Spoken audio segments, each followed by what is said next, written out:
Di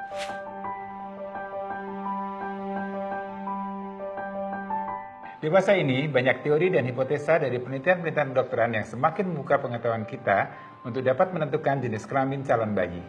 Disebutkan ada beberapa cara yang dapat membantu menentukan jenis kelamin untuk calon bayi kita. Untuk lebih mudahnya, mari kita bahas satu persatu berikut ini. Faktor berikutnya yang diyakini dapat berperan menentukan jenis kelamin calon bayi adalah saat bertemunya sel telur dan sel sperma. Dari penelitian yang sama di Universitas Maastricht disebutkan saat bertemunya sel telur dan sel sperma yang terjadi sebelum proses ovulasi memberikan kesempatan lebih besar untuk memiliki calon bayi berjenis kelamin perempuan. Sementara pertemuan sel telur dan sel sperma yang terjadi pada saat ovulasi, besar kemungkinan calon bayi yang dihasilkan berjenis kelamin laki-laki. Pertama, faktor yang berperan dalam menentukan jenis kelamin calon bayi adalah menu makanan ibu. Ada teori yang lahir dari penelitian yang dilakukan oleh Departemen Genetika dan Sel Biologi di Universitas Maastricht, Belanda pada tahun 2010 yang menyatakan bahwa dengan asupan nutrisi rendah garam dan tinggi kalsium dapat meningkatkan potensi kelahiran bayi berjenis kelamin perempuan. Sebaliknya, untuk memperbesar kesempatan mendapatkan bayi laki-laki, beberapa penelitian lainnya menyarankan ayah untuk mengkonsumsi makanan tinggi protein hewani, seperti daging sapi rendah lemak, ikan, ayam, susu, dan telur. Jenis kelamin calon bayi ditentukan oleh kromosom seks, di mana kromosom seks untuk bayi perempuan XX dan kromosom seks untuk bayi laki-laki XY.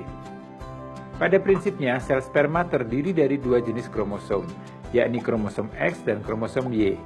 Jika sperma kromosom X bertemu dengan sel telur, maka akan menghasilkan calon bayi berjenis kelamin perempuan.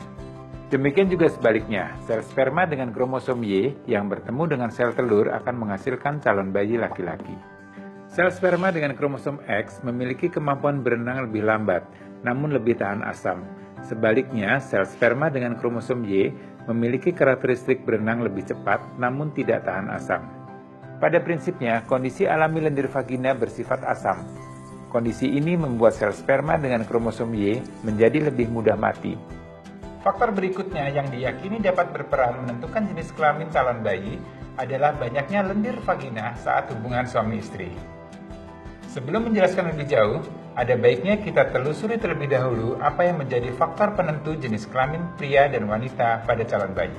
Jadi, jika kita berhasil mengkondisikan lendir vagina menjadi lebih basah, maka hasil pembuahan yang dapat adalah besar kemungkinan menjadi bayi laki-laki. Sebaliknya, jika sperma berada dalam lendir vagina yang lebih asam, maka besar kemungkinan calon bayi yang dihasilkan berjenis kelamin perempuan.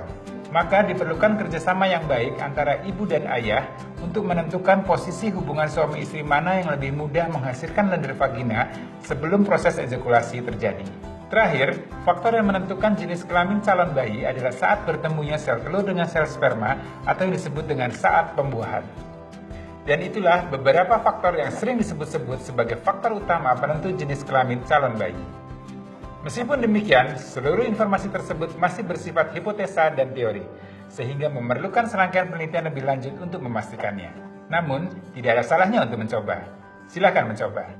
Pesan ini dipersembahkan oleh Prenagen, ahlinya nutrisi kehamilan dan menyusui.